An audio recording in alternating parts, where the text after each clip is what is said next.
चलो जी, अज आप फिर पंजाब के कुछ क्वेश्चन ने उन्होंने करते हैं डिस्कस और देखते हैं थानू ये क्वेश्चनों के जवाब भी पता ने कि नहीं पता, क्योंकि इन्होंने जवाबों का थानू हुण तक पता होना चाहिए जो पेपर तुम दे रहे हो, तैयारी की हुई है। तो पहला क्वेश्चन साढ़े को आ रहा है वो देखते हैं, विच of the following is not a type of dance of Punjab. तो पंजाब के नाच लोक नाचों के उत्ते आप देखते हैं एक क्वेश्चन है और ये चो देखना कि किहड़ा लोक नाच नहीं है। तो झूमर, डंकारा, डंकारा होना चाहिए, सम्मी, सिठनी। तो ये झूमर भी जो आप देखते हैं भंगड़े के नाल ही भंगड़े वर्गा डांस है। डंकारा ये भी अपना फोक डांस है। सम्मी ये आम तौर पर लड़कियों का डांस है। ये संदलबार के इलाके होता है। सिठनी, सिठनी जी हैगी है, it is not a type of folk dance of Punjab. सिठनियाँ किहनूं कहंदे ने कि जदों विआह दे विच एक दूजे नूं टिचना करते हैं उन्होंने की कहा जाता, उन्होंने सिठनियाँ कहा जाता है। तो साडा जवाब की होएगा इत्थे, सिठनी साडा इत्थे जवाब होया। तो ये पहला क्वेश्चन जिहड़ा सीगा तुहाडा दैट वाज अबाउट द अपने कल्चर के उत्ते सवाल सीगा। अगला सवाल देखिए, put the following events in the chronological order. तो ਇਹਦਾ मतलब कि थानू इत्थे किहड़ी चीज़ दस्सियां होईयां, तुहाडीआं हिस्टरी दी चीज़ां दस्सियां होईयां ने। पंजाब अंडर डेरियस, की पंजाब कदे डेरियस के अंडर रहा भी है कि नहीं रहा। डेरियस राजा सी तो कित्थे दा राजा सीगा ये। और फिर बैटल ऑफ हाइडेस्पस, दैट मीनस कि जिहड़ी इनफॉर्मेशन है कि बहुत डाइवर्स इनफॉर्मेशन जिहड़ी सी इत्थे पाई गई है। और आप देखते हैं इहदे विच उन्हां दे जवाब देखिए आप ये, क्योंकि जदों आप देखते हैं कि डेरियस, डेरियस परशिया का राजा सीगा। परशिया, परशिया जिन्होंने अज आप की कहते हैं ईरान कहते हैं। और पंजाब किसी वेले उहदा राज का हिस्सा सीगा। एक गल होर याद रखियो, जिहड़ी अज आप फुलकारियां की गल करते हैं और ये चोप की गल करते हैं, ये जो डिज़ाइन है ने ये ईरान तो ये बेसिकली परशियन डिज़ाइन है ने, जिहड़े कि इंडिया के विच आपां कहंदे कि पंजाब दे चलते पे ने, पर ये कित्थों आए, ये परशिया तो आए हुए डिज़ाइन ने। तो इस तरीके नाल लड़ाइयां दे या ਆਪਾਂ ਕਹਿੰਦੇ ਆ कि बाहर ਦੇ लोगों ने आके जो राज किया तो ਉਹਦੇ ਨਾਲ ਉਹਨਾਂ ਦਾ कल्चर भी ਇੱਥੇ आया और ਜਿਹੜੀ ਚੀਜ਼ਾਂ ਸਾਨੂੰ ਚੰਗੀਆਂ ਲੱਗੀਆਂ ਉਹ ਇੱਥੇ ਰੁਕੀਆਂ ਵੀ ਸਾਡੇ ਕੋਲ। ਉਹ तो डेरियस ਜਿਹੜਾ ਸੀਗਾ 583 बेसिकली उस वेले के टाइम के उत्ते ਜਿਹੜਾ ਸੀਗਾ ਇਹ BC ਦੀ ਗੱਲ ਕਰ ਰਹੇ ਹਾਂ, BC नॉट AD। ਉਹਦੇ ਵਿੱਚ ਇਹਨੇ ਜਿਹੜਾ ਸੀਗਾ ਪੰਜਾਬ ਉਹਨਾਂ ਦੇ ਰਾਜਪਾਟ ਦੇ ਵਿੱਚ ਸੀਗਾ। ਫਿਰ बैटल ऑफ हाइडेस्पस ਆਪਾਂ देखते हैं, बैटल ऑफ हाइडेस्पस कदी लड़ी गई सी, ये सिकंदर के पोरस की लड़ाई को कहा जाता है, बैटल ऑफ हाइडेस्पस कहा जाता है। तो 326 BC के हुई सी। बैटल ऑफ कलिंगा, कलिंगा की बैटल थानू याद होवे, दैट इज के अशोक ने लड़ी सी कि कलिंगा। कलिंगा अज की डेट कि कहते आप उड़ीसा को कह देंगे हैं। 261 BC हुई सी। फोर्थ काउंसिल ऑफ बुद्धिस्ट वो कदों हुई थोड़ी, वो 72 AD हुई सी। और कित्थे हुई सी थोड़ी, ये कश्मीर दे विच हुई सी और कनिष्क उस वेले का राजा सीगा। तो दैट मीनस आप जो अपन डेटा पता लग गई आप बड़े आराम के नाल जिहड़ा सीगा इन्हां नूं क्रोनोलॉजिकल ऑर्डर च लगा सकते हैं कि पुराने तो वधे समय दे लगा सकते हैं। और उहदे च की आएगा तुहाडा ये सब तो पुराना इवेंट किहड़ा हो गया तुहाडा, ये वाला हो गया। BC दे विच जिन्नी अमाउंट ज़्यादा है वो सब तो पिछे है। उस तो बाद किहड़ा आ जाएगा, ये आ जाएगा, ठीक है जी। फिर थोड़ा किहड़ा आ जाएगा, फिर ये वाला आ जाएगा, ठीक है जी। और फिर किहड़ा आ जाएगा, ये आ जाएगा। दैट मीनस यह 1 2 3 4 ਇਹਦਾ जवाब की होएगा, ਇਹਦਾ 1 2 3 4 ये जवाब होना चाहिए जी। 1 2 3 4 जवाब होना चाहिए। तो इनू भी आप ठीक इतने जवाब में ठीक करना पैना, क्योंकि सब तो पुराना इवेंट ये हो गया, फिर उस तो बाद ये हो गया, फिर उस तो बाद ये हो गया, उस तो बाद ये वाला हो गया। अगला क्वेश्चन देखिए, इन which year Vidhan Parishad in Punjab was abolished. जानते हैं कि जो साडा संविधान है ਉਹਦੇ ਵਿੱਚ ਜਿਵੇਂ सेंटर ਦੇ ਵਿੱਚ ਇੱਕ लोक सभा ਤੇ ਇੱਕ राज्य सभा, राज्य सभा ਨੂੰ हाउस ऑफ स्टेट्स भी कहा जाता है। और इस तरीके नाल स्टेटां ਦੇ ਵਿੱਚ भी जिवें अज आप कहते विधान सभा है तो विधान परिषद भी होंदी सीगी। पंजाब दे विच जिहड़ी विधान परिषद सी वो अबॉलिश की गई। कदों की गई, वो 1969 दे विच अबॉलिश की गई, जिहड़ा कानून पास होया, ठीक है जी। पर लागू कद तो होया, वो 1 जनवरी 1970 तो यह लागू होया। तो साडा जवाब की होएगा जी 1/1/1970। ਕਾਨੂੰਨ ਕਦੋਂ ਪਾਸ ਹੋਇਆ? 1969 ਦੇ ਵਿੱਚ। ਲਾਗੂ ਕਦੋਂ ਤੋਂ ਹੋਇਆ? 1 ਜਨਵਰੀ 1970 ਤੋਂ ਇਹ ਲਾਗੂ ਹੋਇਆ। Who was the who of the following was associated with Ghadar movement? ਇਹਨਾਂ ਦੇ ਵਿੱਚੋਂ ਕਿਹੜਾ ਪਰਸਨੈਲਿਟੀ ਜਿਹੜੀ ਸੀ ਗਦਰ ਮੂਵਮੈਂਟ ਨਾਲ ਐਸੋਸੀਏਟਡ ਸੀਗੀ? ਭਗਤ ਸਿੰਘ। ਗਦਰ ਮੂਵਮੈਂਟ ਕਦੋਂ ਹੋਈ ਜੀ? 1913 ਦੇ ਵਿੱਚ। ਕਦੋਂ ਹੋਈ ਜੀ ਇਹ? 1913 ਦੇ ਵਿੱਚ ਹੋਈ। ਔਰ ਭਗਤ ਸਿੰਘ ਦਾ ਜਨਮ ਕਦੋਂ ਹੋਇਆ? 1907 ਵਿੱਚ ਹੋਇਆ। ਠੀਕ ਹੈ ਜੀ। ਸੋ ਭਗਤ ਸਿੰਘ ਇਹਦੇ ਵਿੱਚ ਸ਼ਾਮਿਲ ਨਹੀਂ ਸੀਗਾ। ਗਿਆਨੀ ਦਿੱਤ ਸਿੰਘ ਇਹ ਸਕਾਲਰ ਹੋਏ ਨੇ। ਸੋ ਇਹ 1800 ਦੇ 70-80 ਦੇ ਸਮੇਂ ਵਿੱਚ ਹੋਏ, ਇਹ ਵੀ ਨਾ ਹੋਏ। ਮਾਸਟਰ ਤਾਰਾ ਸਿੰਘ ਇਹ 1920 ਤੋਂ ਬਾਅਦ ਜਦੋਂ ਕਿ ਸਿੰਘ ਸਭਾ ਮੂਵਮੈਂਟ ਚੱਲੀ ਹੈ ਉਹਦੇ ਵਿੱਚ ਪਾਰਟਿਸਿਪੇਟ ਕੀਤਾ ਇਹਨਾਂ ਨੇ। Kartar Singh Sarabha was the person who was associated with the Ghadar movement. ਔਰ ਇਹਨੂੰ ਫਿਰ ਬਾਅਦ ਵਿੱਚ ਜਦੋਂ ਹਿੰਦੁਸਤਾਨ 'ਚ ਆਇਆ ਤਾਂ ਇੱਥੇ ਫਾਂਸੀ ਦੀ ਸਜ਼ਾ ਹੋਈ ਸੀ। ਆਪਾਂ ਇਹ ਕਹਿ ਸਕਦੇ ਹਾਂ he was one of the youngest person to be hanged. 19 ਸਾਲ ਦੀ ਉਮਰ ਦੇ ਵਿੱਚ ਇਹਨੂੰ ਫਾਂਸੀ ਦੀ ਸਜ਼ਾ ਹੋਈ ਸੀਗੀ। ਔਰ ਇਹਨੇ ਕਚਹਿਰੀ ਖੜ ਕੇ ਕਿਹਾ ਸੀਗਾ ਕਿ ਜਿੱਥੇ ਗੁਲਾਮੀ ਹੋਵੇ ਉੱਥੇ ਸਾਡਾ ਹੱਕ ਬਣਦਾ ਹੈ, ਸਾਡਾ ਰਾਈਟ ਬਣਦਾ ਹੈ ਕਿ ਅਸੀਂ ਉੱਥੇ ਆਪਣਾ ਗਦਰ ਕਰੀਏ ਜਾਂ ਉੱਥੇ ਇਨਕਲਾਬ ਲੈ ਕੇ ਆਈਏ ਜਾਂ ਉੱਥੇ ਦੀ ਸਰਕਾਰ ਨੂੰ ਅਸੀਂ ਉਲਟਾਉਣ ਦਾ ਕੰਮ ਕਰੀਏ। ਸੋ ਦਿਸ ਇਜ਼ ਕਰਤਾਰ ਸਿੰਘ ਸਰਾਭਾ। ਔਰ ਕਰਤਾਰ ਸਿੰਘ ਸਰਾਭਾ ਦਾ ਜਵਾਬ ਹੈ ਜਨਮ ਇਹਦਾ ਕਦੋਂ ਹੋਇਆ ਜੀ? ਕਰਤਾਰ ਸਿੰਘ ਸਰਾਭਾ ਦਾ 1896 ਦੇ ਜਨਮ ਹੋਇਆ ਔਰ 16 ਨਵੰਬਰ 1915 ਨੂੰ ਇਹਨਾਂ ਨੂੰ ਫਾਂਸੀ ਹੋਈ। ਸੋ ਇਹ ਵੀ ਕੁਐਸਚਨ ਕਦੇ ਨਾ ਕਦੇ ਇਸ ਤਰੀਕੇ ਦੇ ਪੁੱਛੇ ਜਾ ਸਕਦੇ ਨੇ, ਕਰਤਾਰ ਸਿੰਘ ਸਰਾਭਾ ਦਾ ਜਨਮ ਕਦੋਂ ਹੋਇਆ ਜਾਂ ਫਾਂਸੀ ਕਦੋਂ ਹੋਈ। Which of the following term is associated with spiritual merging of individual with Almighty in Sufism? Spelling नहीं ठीक कर दे कई बार ना। Sufism। तो Sufism ਦੇ ਨਾਲ Sufism ਦੇ ਬਹੁਤ ਸਾਰੀਆਂ ਟਰਮਾਂ ਨੇ। ਉਹਨਾਂ ਦੇ ਵਿੱਚ ਕਿ ਜਦੋਂ ਬੰਦਾ ਇੱਕ ਤਰ੍ਹਾਂ ਦਾ ਬਿਲਕੁਲ ਆਪਣੇ ਆਪ ਨੂੰ ਪਰਮਾਤਮਾ ਦੇ ਵਿੱਚ ਲੀਨ ਕਰ ਲਵੇ ਤਾਂ ਕਿਹੜੀ ਟਰਮ ਜਿਹੜੀ ਸੀ ਉਹਦੇ ਵਾਸਤੇ ਵਰਤੀ ਜਾਏਗੀ? ਇਹ ਸਵਾਲ ਹੈ। ਸਮਾਂ ਹੈ ਜੀ। Samaa is basically a musical evening. ਜਦੋਂ ਕਿ ਸਮਾਂ ਬੰਨਿਆ ਜਾਂਦਾ ਹੈ ਔਰ ਜਦੋਂ ਕਿ ਕਵਾਲੀਆਂ ਗਾਈਆਂ ਜਾਂਦੀਆਂ ਨੇ ਤੇ ਪਰਮਾਤਮਾ ਦੀ ਪ੍ਰਸ਼ੰਸਾ ਦੇ ਵਿੱਚ। ਤੌਬਾ ਜਦੋਂ ਕਿ ਬੰਦਾ ਪਰਮਾਤਮਾ ਨੂੰ ਯਾਦ ਕਰਦਾ ਹੈ ਉਹਨੂੰ ਤੌਬਾ ਕਿਹਾ ਜਾਂਦਾ ਹੈ। ਫਨਾ ਕਿਹਾ ਜਾਂਦਾ ਹੈ ਕਿ ਜਦੋਂ ਕਿ ਬੰਦਾ ਆਪਣੇ ਆਪ ਨੂੰ ਬਿਲਕੁਲ ਸਮਰਪਿਤ ਕਰ ਦੇਵੇ ਰੱਬ ਨੂੰ ਔਰ ਕਿਹਾ ਜਾਂਦਾ ਕਿ ਉਹਦੇ ਵਿੱਚ ਉਹ ਮਰਜ ਹੋ ਗਿਆ ਇੱਕ ਤਰੀਕੇ ਦਾ। So that term is used as fana in Sufism. So Sama is a particularly form of worship in Sufism. ठीक है जी। तौबा means repentance. ਰੱਬ ਨੂੰ ਯਾਦ ਕਰਨਾ ਔਰ ਜਿਹੜਾ ਸੀਗਾ ਤੌਬਾ ਉਹ ਕਹਿੰਦੇ ਤੌਬਾ ਕਰੋ।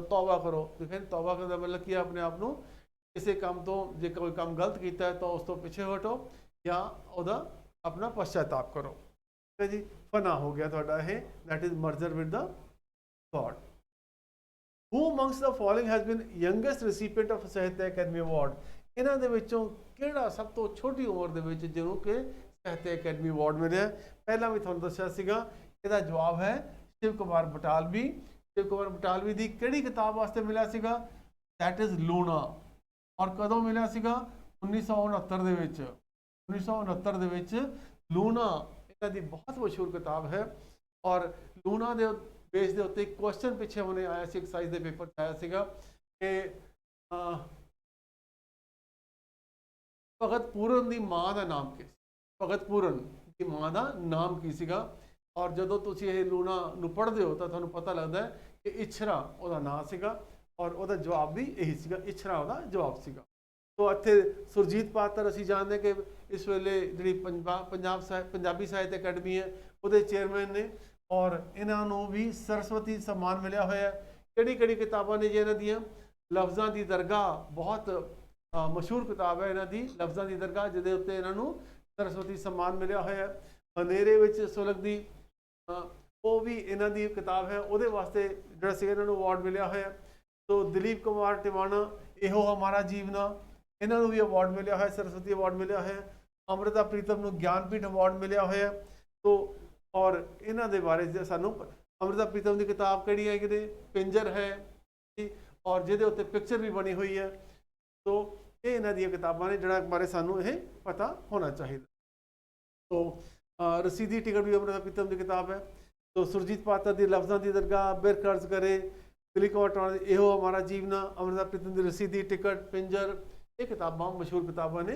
इन्हां बारे क्वेश्चन एग्जाम च आम तौर पर पूछे जाते हैं। मैच द फॉलोइंग ऑर्नामेंट्स कि सिर वाला किहड़ा है जी? सिर वाला तो थोड़ा सग्गी फुल होगा जी। ईयर दा मुरकियां करने में पाते आपां, नोज नक दे उत्ते फुलियां पाते हैं, आम जिहड़ी सीगी बांह दे उत्ते नौरतन पाते हैं। तो ये साडा जवाब होएगा इत्थे ये। तो हाँ जी, अगला क्वेश्चन इंपॉर्टेंट क्वेश्चन है और थोड़ा जा औखा क्वेश्चन है, इन्हू देखते हैं आप। What is the importance of battle of Chhachh? Battle of Chhachh ये 1813 ਦੇ ਵਿੱਚ ਹੋਈ ਸੀਗੀ और किहदे विचकार होई? महाराजा रणजीत सिंह और फतेह खान ਦਾ ਸੀਗਾ। अफगानिस्तान ਦਾ बादशाह नहीं ਸੀਗਾ ਉੱਥੇ ਦਾ, ਇਹ ਵਜ਼ੀਰ ਸੀਗਾ, ਉਹਦੇ ਵਿਚਕਾਰ ਹੋਈ ਸੀਗੀ। ਤਾਂ ਇਹਦੀ ਕੀ ਇੰਪੋਰਟੈਂਸ ਹੈ? ਪਹਿਲਾ जवाब ये ऑप्शन किहड़े ने? पहली ऑप्शन है थोड़ी, Maharaja Ranjit Singh lost the battle and vow to come back and defeat Fateh Khan, है जी कि महाराजा रणजीत सिंह इस लड़ाई हार गया तो सौं खादी कि मैं फतेह खान को हटा के रहांगा। यह जवाब गलत है, ये जवाब ठीक नहीं। रणजीत सिंह डिफीटेड अता Muhammad Khan and gained control over Kashmir, है जी। महाराजा रणजीत सिंह ने जिहड़ा सीगा अता मुहम्मद खान ਤੇ ਉਹਦੀ ਫੌਜ ਨੂੰ ਜਿਹੜੀ ਫਤਿਹ ਖਾਨ ਦੇ ਨਾਲ ਸੀਗੀ ਉਹਨੂੰ ਹਰਾਇਆ ਤੇ ਕਸ਼ਮੀਰ ਹਾਸਲ ਕਰ ਲਿਆ। ਇਹ ਵੀ ਗਲਤ ਹੈ। ਇਹ ਅਤਾ ਮੁਹੰਮਦ ਖਾਨ ਤੇ ਫਤਿਹ ਖਾਨ ਇਹ ਕਿੱਥੇ ਆਪਾਂ ਨੇ ਖਬਰ ਆਉਂਦੇ ਨੇ? 1812 ਦੇ ਵਿੱਚ ਐਗਰੀਮੈਂਟ ਹੋਇਆ ਸੀ, ਉਹਨੂੰ ਕਿਹਾ ਜਾਂਦਾ ਰੋਹਤਾਸ ਐਗਰੀਮੈਂਟ। ਰੋਹਤਾਸ ਐਗਰੀਮੈਂਟ ਫਤਿਹ ਖਾਨ ਔਰ ਰਣਜੀਤ ਸਿੰਘ ਦੇ ਵਿੱਚ ਹੋਇਆ ਸੀਗਾ, ਜਿਹਦੇ 'ਚ ਫੈਸਲਾ ਹੋਇਆ ਸੀ ਕਿ ਦੋਨੋਂ ਰਲ ਕੇ ਕਸ਼ਮੀਰ ਦੇ ਉੱਤੇ ਅਟੈਕ ਕਰਨਗੇ ਔਰ ਕਸ਼ਮੀਰ ਨੂੰ ਜਿੱਤਣਗੇ। ਔਰ ਉਹਦੇ 'ਚ ਜਿਹੜਾ ਉਹਨਾਂ ਨੂੰ ਉੱਥੇ ਸਮਾਨ ਮਿਲੇਗਾ, ਜਿੰਨਾ ਕਿ ਉੱਥੇ ਖਜ਼ਾਨਾ ਮਿਲੇਗਾ, ਉਹਦੇ 'ਚੋਂ 1/3 ਹਿੱਸਾ ਜਿਹੜਾ ਸੀ ਰਣਜੀਤ ਸਿੰਘ ਨੂੰ ਮਿਲੇਗਾ। ਔਰ ਇਸ ਤਰੀਕੇ ਨਾਲ ਅਫਗਾਨਿਸਤਾਨ ਕਸ਼ਮੀਰ ਨੂੰ ਦੁਬਾਰਾ ਆਪਣੇ ਕੰਟਰੋਲ 'ਚ ਕਰਨਾ ਚਾਹੁੰਦਾ ਸੀ, ਕਿਉਂਕਿ ਇਹ ਭਾਵੇਂ ਉੱਥੇ ਅਤਾ ਮੁਹੰਮਦ ਖਾਨ ਸੀਗਾ, ਉਹਨੇ ਆਪਣੇ ਆਪ ਨੂੰ ਇੱਕ ਤਰ੍ਹਾਂ ਦਾ ਇੰਡੀਪੈਂਡੈਂਟ ਡਿਕਲੇਅਰ ਕਰ ਦਿੱਤਾ ਸੀਗਾ। ਸੋ 1812 ਦੇ ਵਿੱਚ ਜਿਹੜਾ ਸੀਗਾ ਇਹ ਉਹਨਾਂ ਨੇ ਅਟੈਕ ਕੀਤਾ, ਮਿਲ ਕੇ ਅਟੈਕ ਕੀਤਾ। ਪਰ ਇਹ ਕਿਹਾ ਜਾਂਦਾ ਕਿ ਫਤਿਹ ਖਾਨ ਨੇ ਆਪਣਾ ਪ੍ਰੋਮਿਸ ਨਹੀਂ ਰੱਖਿਆ और वो सारा जो समान सीगा वो लैके जो अफगानिस्तान में चला गया। पर शाह शुजा रणजीत सिंह दी फौजां दे विच दीवान मोहकम चंद वो अपने नाल लैके लाहौर लैके आया सीगा। तो ये थोड़ी जी कहानियां याद रखियो। सो ये जवाब भी नहीं बनेगा जी थोड़ा। ये first defeat of Afghans in 800 years since the last battle of Chach in which Raja Jayapal was defeated by Ghazni। Maharaja Ranjit Singh gain control over Multan, ये भी गलत है जी। ये जवाब जो है ठीक है, ये सानू याद होना चाहिए कि 800 साल बाद जदों कि महमूद गजनी ने अटैक किए सीगे हिंदुस्तान के उत्ते, तो उहदे 1008 दे विच लड़ाई हुई सी और राजा जयपाल नूं उहदे च हराया गया सीगा। और उस तो बाद असीं देखदे हां कि उन्होंने हिंदुस्तान के उत्ते जिहड़ा सीगा होर 17 बार अटैक किए सीगे। और एक बहुत ही इंपॉर्टेंट लड़ाई सीगी जिहदे च हिंदू शाही राजा जयपाल जिहड़ा सीगा उन्होंने हराया गया सीगा। और उस तो बाद जिहड़ा असीं देखदे हां कि उन्हें फिर बाकी सारे इलाकों के उत्ते भी अटैक किए सीगे। और अखीर दे विच 1026 दे उन्हें सोमनाथ के मंदिर के उत्ते भी अटैक करके उत्थे भी लुटमार की सीगी। तो पहली बार 800 साल बाद किसी ने जो अफगाना हराया सीगा तो वह महाराजा रणजीत सिंह की फौज सीगी, जिन्हें बैटल ऑफ छछ उही लड़ाई का मैदान जिहदे आप कहते हैं कि गजनी ने पहली बार हिंदू शाही राजा हराया सीगा। वो लड़ाई दे उस मैदान के रणजीत सिंह की फौजा ने अफगानिस्तान की फौजा हराया सीगा। तो C option is the right answer.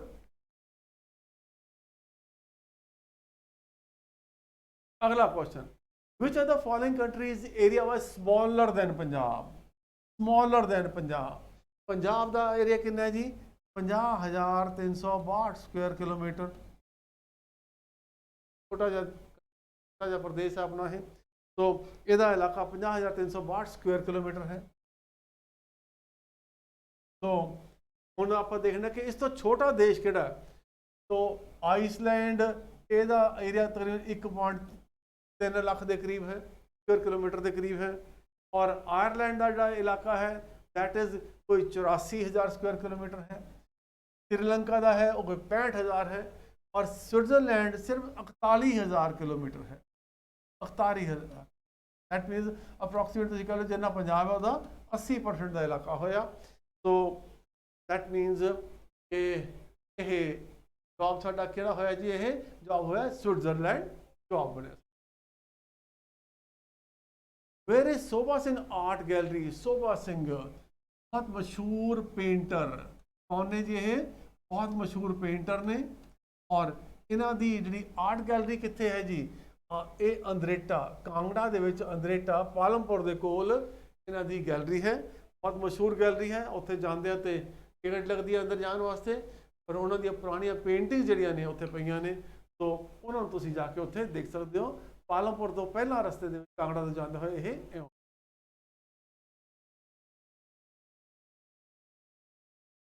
अगला सवाल, dash build the Sheesh Mahal palace of mirrors in dash Patiala. ठीक है जी, तो दैट मीनस कि किने बनवाया ते कित्थे बनवाया। महाराजा दलीप सिंह रजिंद्रा कोठी। दलीप सिंह पटियाले का कोई राजा होया नहीं, तो ये तो थोड़ा पहले ही कट गया जी। ये भुपिंदर सिंह ने किला मुबारक के टाइम ये तो पुराना बनाया सीगा। किने बनवाया सीगा ये बाबा आला सिंह ने बनवाया सीगा। और भुपिंदर सिंह के टाइम के उत्ते जिहड़ा सीगा इन्हें ये कित्थे रहिंदे सीगे, ये रहिंदे सीगे मोती बाग रहिंदे सीगे। ठीक है जी, तो और ये किला इन्होंने छड्ड दिता सीगा। तो ये जवाब भी गलत हो गया जी, ये भी गलत हो गया। महाराजा यादविंदर सिंह ये तो काफ़ी बाद में आए ने, क्योंकि 1939 भुपिंदर सिंह की डैथ हुई है, तो उस तो बाद यादविंदर सिंह बने ने महाराजा बने ने। बारादरी दे विच तां वैसे ही मतलब कि कोई जगह है नहीं जिथे कि तुहाडा शीश महल होवे, तो दैट मीनस कि उत्थे नहीं हो सकता। वैसे एक शीश महल तुहाडा किला मुबारक दे विच भी है, पर वो भुपिंदर सिंह ने नहीं बनवाया, वो भुपिंदर सिंह ने नहीं बनवाया होया।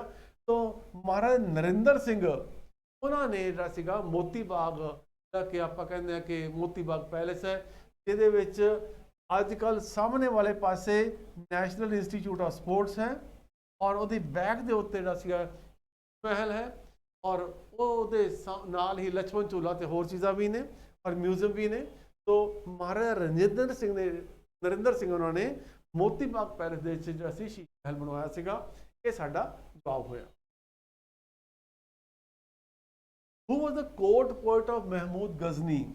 महमूद गजनी की आप गल करते हैं तो यदा कोर्ट पोएट कौन सीगा। ठीक है जी, तो फिरदौसी जिहड़े ये कहा जाता है कि फिरदौसी सब तो लंबी जी किसी ने कोई पोएम लिखी होवे वो फिरदौसी ने लिखी है, जिहदे 50,000 तो ज़्यादा जिहड़े सीगे आपां कह सकदे शेयर हैगे ने, 50,000 तो ज़्यादा शेयर हैगे ने। और फिरदौसी नूं कहा गया सीगा कि तैनूं इनाम देंगे, पर फिरदौसी नूं ये कहा जाता है गजनी ने कोई इनाम नहीं दिता, बहुत थोड़े पैसे दिते, और वो नाराज़ होकर जिहड़ा सीगा गजनी तो निकल के चला गया सीगा। पर बाद विच जदों कि इलम होया गजनी नूं कि भी मैं शायद कोई गलत काम किया, उन्हें पैसे बहुत भेजे फिरदौसी नूं, पर उस वेले फिरदौसी की मौत हो चुकी सी। तो फिरदौसी इज़ द परसन कि जिहड़ा कि उस वेले कोर्ट पोएट सीगा। तो ये अबू फजल ये तक अकबर के टाइम ते सीगा, अमीर खुसरो ये बहुत बाद दे विच होए ने। वैसे को महमूद गजनी के नाल सीगा एक इब्न एक होर सीगे जिन्हां ने कि मैंने याद नहीं आ रहा, और forgetting the name thereof। तो उबती जिहड़े सीगे ये भी उस वेले नहीं सीगे। तो इस तरीके नाल आपां देखदे कि इहदा जवाब की होया, फिरदौसी इहदा जवाब होया।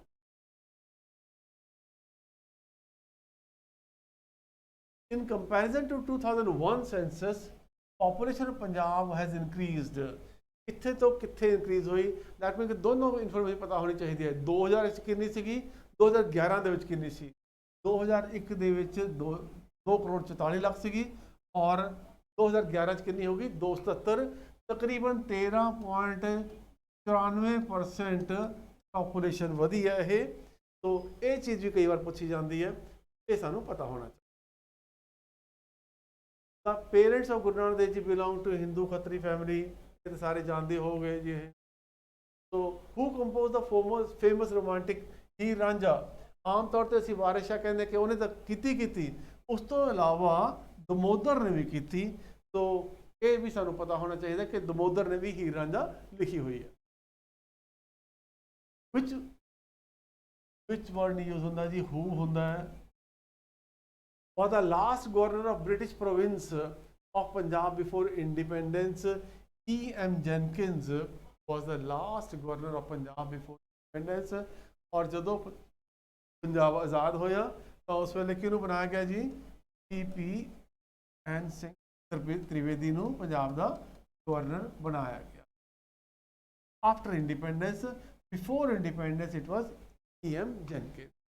तो ਇਹਦੇ ਨਾਲ ਦੇਖਦੇ ਹਾਂ ਕਿ ਆਪਾਂ ਨੇ ਪੰਜਾਬ ਦੇ ਕੁਝ ਕੁਐਸਚਨ ਨੇ ਡਿਸਕਸ ਕੀਤੇ ਨੇ, ਇਹਨਾਂ ਜਵਾਬਾਂ ਨੂੰ ਯਾਦ ਰੱਖਣਾ ਚਾਹੀਦਾ ਤਾਂ ਕਿ ਐਗਜ਼ਾਮ ਦੇ ਵਿੱਚ ਆਪਾਂ ਰਿਪੀਟ ਕਰਦੇ ਹਾਂ ਕਈ ਕੁਐਸਚਨ ਇਹਦੇ ਵਿੱਚ, ਤਾਂ ਕਿ ਤੁਹਾਨੂੰ ਐਗਜ਼ਾਮ ਦੇ ਟਾਈਮ ਦੇ ਉੱਤੇ ਇਹ ਕੁਐਸਚਨ याद आ जाए, इन्होंने जवाब भी याद आ जाए।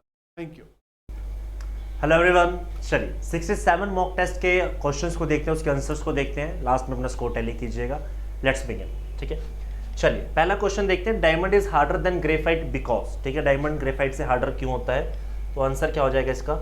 डिफरेंस ऑफ क्रिस्टलाइन स्ट्रक्चर, दोनों के क्रिस्टलाइन स्ट्रक्चर में फर्क होता है। ठीक है, डायमंड ज़्यादा कॉम्पैक्ट स्ट्रक्चर में होता है एज कम्पेयर टू ग्रेफाइट। चलिए नेक्स्ट क्वेश्चन देखते हैं। प्लैनेट्स आर, प्लैनेट्स की डेफिनेशन को अगर हम लोग देखें तो प्लैनेट्स किस डेफिनेशन की कैटेगरी में काउंट होते हैं, आपको ये बताना है। ये नॉन ल्यूमिनस हैवी बॉडीज होती है। नॉन ल्यूमिनस मतलब ना चमकने वाली, ल्यूमिनस बॉडीज होती हैं जो चमकती है, जिनसे रोशनी निकलती है। तो प्लैनेट्स रोशनी प्रदान नहीं करते। ठीक है, चलिए नेक्स्ट देखते हैं। Natural radio activity was discovered by. ठीक है, आपको बताना है कि रेडियो एक्टिविटी जो नेचुरल हो किसने डिस्कवर की थी? तो इट वॉज हेनरी बेक्वेरल। इसलिए आप देखते हो कि रेडियो एक्टिविटी के एक यूनिट्स बेक्वेरल की फॉर्म में भी आपको दिखाई देते हैं। नेक्स्ट है, विच of the following is a skin disease. इनमें से कौन सा आपको स्किन डिसीज के तौर पर दिख रहा है? तो इट्स प्लेग्रा। ठीक है, प्लेग्रा आपका जो है वो स्किन का डिसीज है। अनीमिया ब्लड से रिलेटेड है। ऑस्टोमलेशिया एंड रिकेट्स बोन से रिलेटेड है। ठीक है, next, which was the first metal used by the man. इतिहास में अगर देखा जाए तो इंसान द्वारा यूज किया गया पहला मेटल कौन सा है? तो इट इज कॉपर। इसीलिए कॉपर एज आती है। नियोलिथिक, मेसोलिथिक, पैलियोलिथिक, उसके बाद मीसोलिथिक, न्यूलिथिक, उसके बाद चैल्कोलिथ। चैल्कोलिथ मतलब कॉपर एज, जब मेटल्स के बारे में पता लगता है। With which of the following period do we associate with the microlith implements. Microlith के इंप्लीमेंट्स आपको कहाँ पर मिलते हैं? मीसोलिथ के अंदर। मीसो के अंदर आपको दिखेगा टेम्परेचर का ट्रांजिशन आएगा, बड़े पत्थर टूट के छोटे में कन्वर्ट होंगे। आपको बताना है कि which of the following matches are correct. ठीक है, तो आपको देखने को मिलेगा कि फोर्थ बुद्धिस्ट काउंसिल के जो चेयरमैन थे वासुमित्र थे।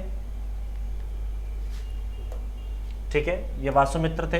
थर्ड बुद्धिस्ट काउंसिल मोगलीपुत्र तीसरा, second council Sabhakami, first council Mahakashyap. First council में राजा थे अजातशत्रु, दूसरे में आपको दिखाई देंगे कालशोक, तीसरे में अशोक और चौथे में कनिष्क। ठीक है, तो पेयर का आंसर हो जाएगा A 1 2 3। Next, which of the following features are common to Jainism and Buddhism both. आपको बताना कि दोनों के फीचर्स जो मैच करते हो। ठीक है, तो आंसर क्या हो जाएगा 1 और 2। Denial of authorities of Vedas, ये दोनों ने मना किया था, वेदास को वो नहीं मान रहे थे। कंडेमनेशन ऑफ एनिमल सैक्रिफाइस, जानवरों की हत्या करना, बलि देना, वो उस चीज़ को भी नहीं मानता। दोनों के अंदर ये सेम चीज़ें थी। ठीक है, जैसे एग्जिस्टेंस ऑफ सोल बुद्धिज्म नहीं मानती है, जैनिज्म मानता है। ठीक है, rejection of existence of God ये बुद्धिज्म में है, जैनिज्म में नहीं है। सॉरी, जैनिज्म में है, बुद्धिज्म में नहीं है। ठीक है, परसुइंग ऑफ सेवरल एक्सिस्टिज्म ये आपके जैनिज्म में है, बुद्धिज्म में नहीं है। तो ये आपको डिफरेंसेस पता होने चाहिए। The first monarch of Magadha kingdom in the 6th century was. Magadha के पहले राजा कौन थे आपके पास?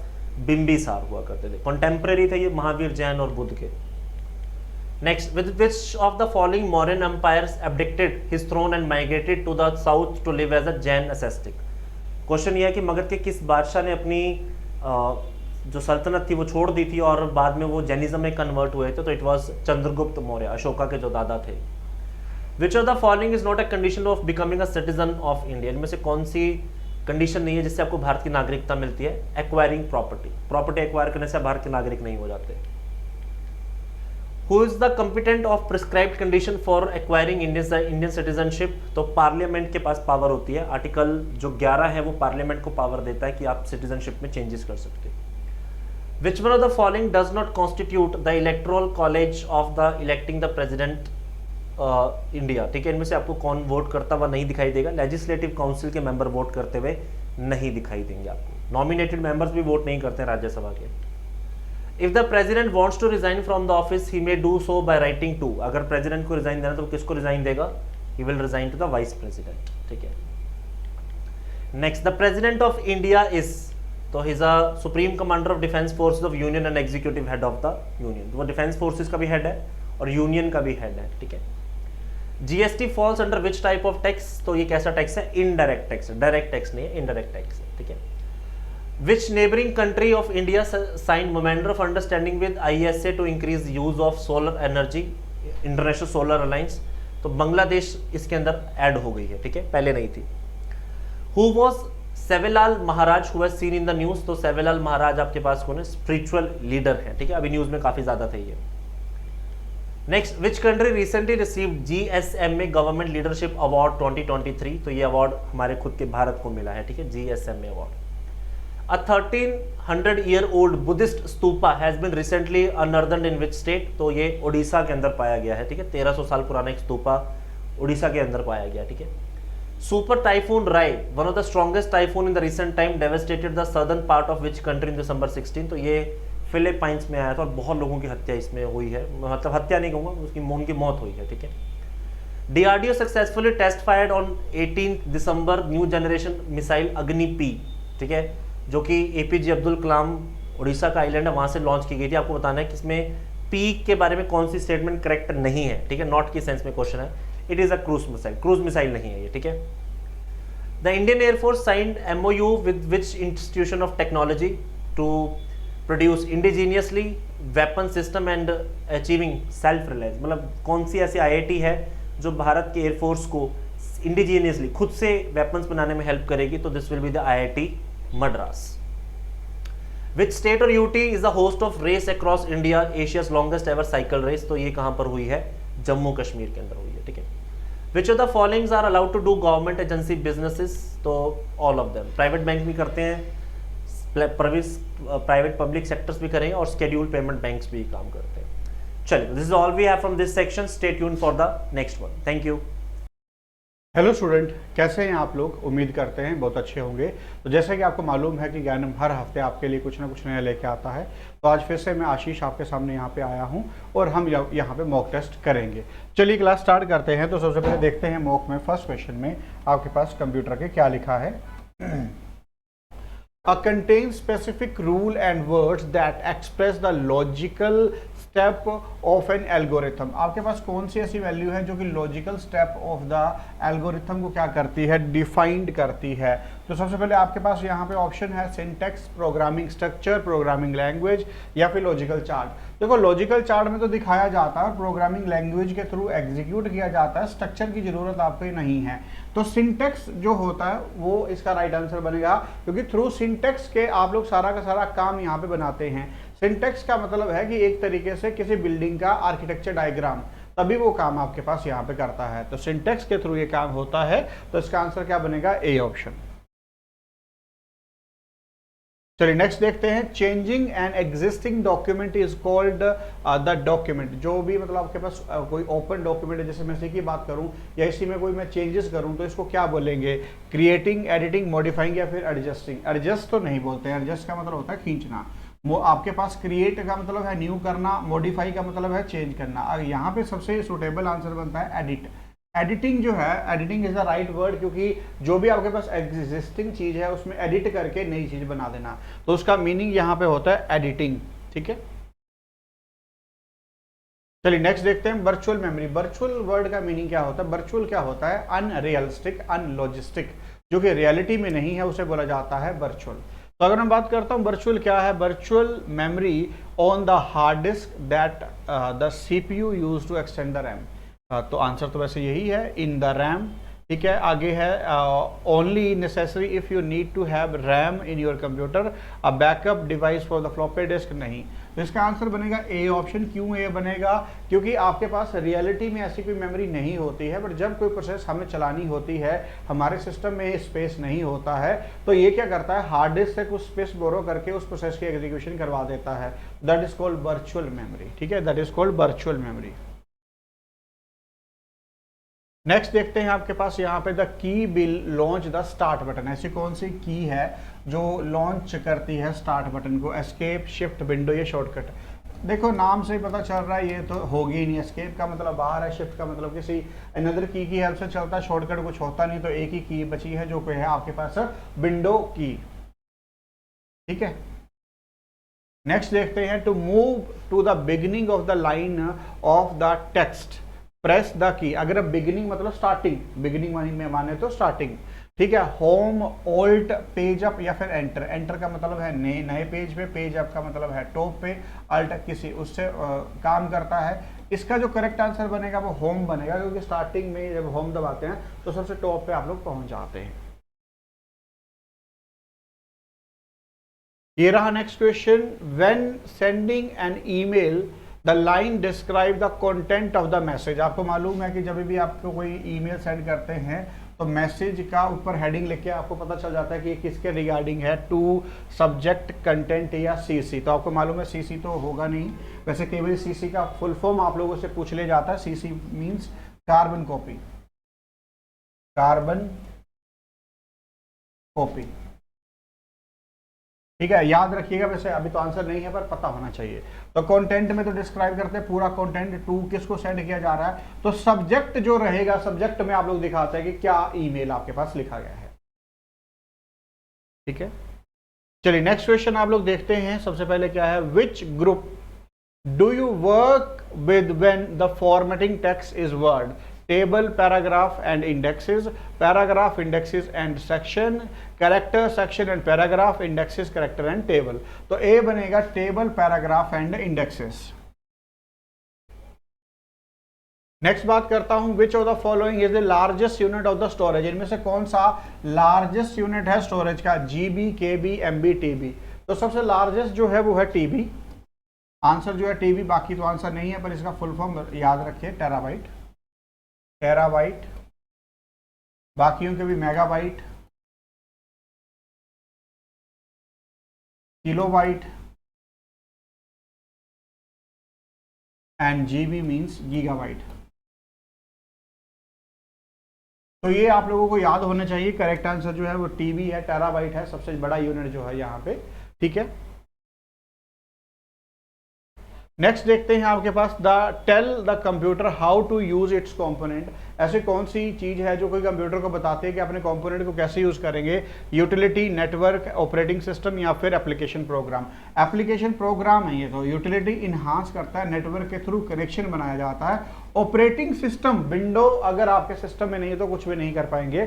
तो ये सारा सारा काम किसके थ्रू किया जाता है? थ्रू विंडोज के ये काम किया जाता है। ठीक है, तो होपफुली यहाँ तक सारी की सारी चीज़ें आपको क्लियर हुई होंगी। जुड़ने के लिए बहुत बहुत धन्यवाद, थैंक यू। हेलो स्टूडेंट, कैसे हैं आप लोग? तो जैसे कि आपको मालूम है हर हफ्ते हम मिलते हैं, तो आज फिर से मैं यहाँ पे स्वागत करता हूँ। चलिए तो स्टार्ट करते हैं मॉक 67 रीजनिंग में। अगर मैं यहाँ पे बात करता हूँ तो सबसे पहले हम लोग देखेंगे क्या क्या आपके पास रहेगा। चलिए बेटा, सबसे पहले फर्स्ट क्वेश्चन ये रहा। तो पहले क्वेश्चन में आपके पास साइलोजिज्म का ये क्वेश्चन लिया गया है, चेक करते हैं यहाँ पे क्या है। अब सबसे पहले देखते हैं, ऑल रिंग आर वर्ड। सारे के सारे रिंग क्या हैं? Word. And some word are cages and all cages are kite. चलो जी, तो सबसे पहले अगर मैं बात करता हूं क्या है, ऑल काइट आर केजेस। सारे के सारे काइट क्या हैं? केजेस हैं। भैया गलत। सम काइट आर रिंग, कुछ काइट क्या है? रिंग है, कोई रिलेशन नहीं है, गलत। अगला क्या, some word are kite, some word are kite, हाँ ये तो सही है। All ring are kite, all ring are kite, ये भी गलत है। तो आपके पास यहाँ पे जो फॉलो कर रहा है वो ओनली 3 फॉलो कर रहा है, तो आंसर क्या बनेगा? C option. आंसर क्या बनेगा? C option, only 3 follows. Next अगला क्वेश्चन ये रहा, गर्ल मीन्स दिस। तो GIRL, गर्ल का मीनिंग है HJSM, और यहाँ पे कोड निकालना है RNES। अगर बात करता हूं तो यहाँ पे बेटा आप लोग देखेंगे क्या था, 7 8 9 10 18 19 12 13 +1 का लॉजिक आपके पास यहाँ पे लगा था। ठीक है, 18, 14, 5 और आपके पास 19। 18 में क्या ऐड करेंगे, क्या आएगा 19, 19 पे आएगा एफ एस। 14 पे काम करोगे 15, 15 पे आएगा ओ। 5 पे आएगा 6, 6 पे आएगा एफ प्लस 1। और यहाँ पे 20 तो यहाँ पे आएगा टी। सॉफ्ट आपका आंसर यहाँ पे बनेगा तो डी ऑप्शन। ठीक है, डी क्या है आपका आंसर बन जाएगा। ठीक है, चलिए ये रहा नेक्स्ट क्वेश्चन। अगले में आपके पास क्या है, एक ब्लड रिलेशन का ये क्वेश्चन है जिसको कि आपको सॉल्व करना है। यहाँ पे चलिए चेक करते हैं। सबसे पहले क्या है, there are a family of 6 person L M N O P Q. 6 बंदे आपके पास यहाँ पे हैं, जिसमें कि ये साफ तौर पे बोला गया है L M N O P Q आपके पास हैं। They are a professor, businessman, correct, chartered accountant and bank manager, engineer and medical representative, not necessarily into that order. मतलब जैसे दिया गया वैसे नहीं है, आगे पीछे जरूर हो सकते हैं। There are 2 married couple. सबसे पहले क्या बोला गया है, 2 मैरिड कपल हैं इन द फैमिली। अब देखो, O the bank manager is married to lady professor. क्या बोला है, ओ द बैंक मैनेजर। सबसे पहले ये गिवन है, ओ क्या है आपके पास, bank manager. Bank manager, O the bank manager is married to the lady professor. अगर इसने लेडी प्रोफेसर से शादी की है, अगर लेडी प्रोफेसर, तो ऑब्वियस है यहाँ पे बैंक मैनेजर भाई साहब क्या होंगे, मेल ही होंगे। ये हमें कंफर्म हो गया क्योंकि उसने साफ तौर पे कहा। तो यहाँ पे लेडी प्रोफेसर कोई आएगी, पर अभी हमें नहीं मालूम कौन है। Q is medical representative and is the son of M and the brother of P. Q का जो पता है वो क्या लग गया, एम आर है। ठीक है, Q is the medical representative and the son of M, और एम का सन है, लो जी, and the brother of P, और इसका भाई जो है वो कौन है, पी। ये भी आपको यहाँ पे पता चल गया। अभी मैं बना नहीं पाऊंगा क्योंकि मेरे पास जगह पता नहीं कहाँ पे आएगा, पर मैंने इसको बना के रख लिया। आगे है, and the chartered accountant is the daughter in law of L. L की डॉटर इन लॉ, अगर मैं बात करता हूं एल यहाँ पे है, एल का कोई ना कोई पहले बेटा होगा, बेटे की आगे वाइफ कौन होगी, यहाँ पे चार्टेड अकाउंटेंट। एन जो कि कौन है, एन, और ये क्या है, सी ए। ये उसने कहा, उसने साफ तौर पे कहा and the chartered accountant is the daughter in law of L. L की क्या रहेगी, डॉटर इन लॉ रहेगी। The businessman is married to chartered accountant. Businessman यहाँ पे आएगा, बिजनेसमैन, फिर ये आपको पता लग गया कि उसने साफ तौर पे कहा है the businessman is married to chartered accountant, तो मतलब ये आपस में इस तरीके से रहेंगे। देन आगे है, पी इज अनमैरिड इंजीनियर। अब देखो, पी का ये तो पता लग गया है, इंजीनियर है, और अनमैरिड है, ये भी आपको पता चल गया है। L is the grand mother of Q. अब देखो बेटा, L is the grand mother है और ये ग्रैंड मदर है, तो किसकी ग्रैंड मदर है, क्यू की। तो अगर मैं बात करता हूं तो क्यू आपके पास फिर यहाँ पे आ जाएगा। अगर बेटा क्यू यहाँ पे आया तो क्यू आपके पास जो कि एक एम आर था, मैं ऊपर भी बना दूंगा, और इसका भाई जो था वो कौन था, पी था, और एम यहाँ पे आ जाएगा। तभी आपके पास यहाँ पे ये काम बनेगा ना। देखो, एम आपके पास ऊपर आ जाएगा, क्यू नीचे आ जाएगा, तो ठीक है, और पी का प्रोफेशन आपको इंजीनियर है, तो ये भी आपको पता चल गया। और यहाँ पे आपके पास ये गिवन था, तो अब मैं इसे यहाँ से मिटा सकता हूँ क्योंकि ये तो मैंने लिख लिया। एम आर भी आ गया, क्यू भी आ गया, पॉजिटिव भी आ गया, इंजीनियर भी आ गया, पी भी आ गया, एम भी आ गया। लो, इसे मैं मिटा देता हूँ ताकि आपके पास यहाँ पे बन जाए। लो जी बेटा, अब आपके पास यहाँ पे ये जो इक्वेशन बची है यहाँ कहीं पे फिट करनी है आप लोगों को। तो एक बार फिट अगर आपके पास हो गया तो आंसर आ जाएगा।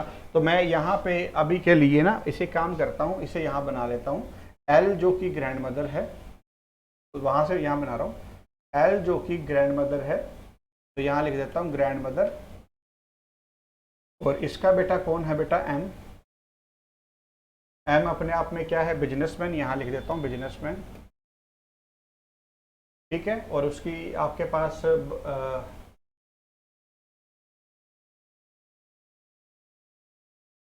एक सेकंड चेक करते हैं, हाँ ठीक है, इसका बेटा ही आएगा यहाँ पे। तो इसका बेटा जो है आ गया, और इसकी वाइफ जो थी एन आ गई, ठीक है जी। और यहाँ पे इसका क्या है, सी ए, चार्टेड अकाउंटेंट है। लो, आगे यहाँ पे पर्सन कौन आ गया, क्यू। क्यू जो कि मेल है, और आपके पास है क्या, मेडिकल रिप्रेजेंटेटिव MR है, और इसका ब्रदर कौन है, यहाँ पे P है जो कि एक इंजीनियर है, और ये अनमैरिड है। ठीक है, अब आपके पास यहाँ पे ये जो इन्फॉर्मेशन बची हुई है इसको आप लोगों ने बिठाना है कि आपके पास यहाँ पे टोटल जो पर्सन थे वो 6 थे, तो मैं देखता हूँ 1 2 3 4 5, आपके पास एक ही जगह बची हुई है। तो अगर मैं बात करता हूँ तो आपके पास यहाँ पे ये लेडी प्रोफेसर भी बन जाएगी जो कि ग्रैंड मदर रहेगी। तो इसे आप लोग यहाँ पे इस तरीके से बना लो, यहाँ पे ग्रैंड मदर आ जाएगा जो कि लेडी प्रोफेसर बन जाएगी, और 2 मैरिड कपल भी आ जाएंगे, तो ओ आ जाएगा यहाँ पे, और ओ का जेंडर पॉजिटिव है, और ये अपने आप में क्या है, बैंकर है। और आपके पास ये क्या है, लेडी प्रोफेसर। ठीक है, लो बेटा, तो ये भी आपके पास यहाँ पे कंप्लीट, ये भी आपके पास यहाँ पे क्या हो गया है, कंप्लीट हो गया है। अब सबसे पहले अगर मैं बात करता हूँ how P is related to Q, कि अब P जो है वो Q का क्या लगता है। तो अगर मैं बात करता हूँ तो P का आपको जेंडर मालूम नहीं था, तो आइदर ब्रदर भी हो सकता है और सिस्टर भी हो सकता है। P का जेंडर हमें मालूम नहीं है, तो ये ब्रदर भी हो सकता है, सिस्टर भी हो सकता है, तो मेरे अकॉर्डिंगली D आंसर आएगा। चेक कर लेते हैं क्या आंसर है, D ऑप्शन। ठीक है, D ही है आपके पास। नेक्स्ट क्वेश्चन एक बार देख लेते हैं, नेक्स्ट क्वेश्चन में क्या लिखा है, विच of the following is the profession of M। एक बार पीछे देखना पड़ेगा कि M का प्रोफेशन क्या है। अगर M की बात करते हैं तो M का प्रोफेशन था बिजनेसमैन, M का जो प्रोफेशन था वो क्या था आपके पास, बिजनेसमैन। ठीक है, नेक्स्ट देखते हैं अगला क्वेश्चन में क्या है, how O is related to Q, O is related to Q। हाँ जी, O is related to Q। अगर O की बात करते हैं, O जो है Q का क्या लगा, तो ये फादर हैं, ये क्या है, ग्रैंड फादर लगेंगे।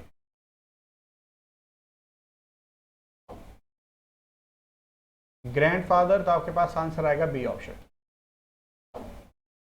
अब देखो क्लास वो तो खत्म हुआ, अब इसके बाद नेक्स्ट क्वेश्चन आ गया है। इस क्वेश्चन में चेक करते हैं, आपके पास Geeta correctly remember that her father's birthday after 8 के बाद, ठीक है, 8 के बाद, 8 जुलाई के बाद, बट बिफोर 12 जुलाई, मतलब 9 10 11। किसको याद है, गीता को, ये कहा है। आगे क्या है, her brother Jitendra correctly remember that the father birthday after 10th, मतलब 11 को, बट बिफोर 15, 11 12 13 एंड 14। तो आपके पास यहाँ पे पूछा है कि डेफिनेटली कौन सी डेट को बर्थडे रहेगा। तो इन दोनों में अगर मैं बात करता हूँ, एक ही कॉमन डेट निकल के आई है जो कि है आपके पास 11। So answer is B option 11th, answer is B option 11th।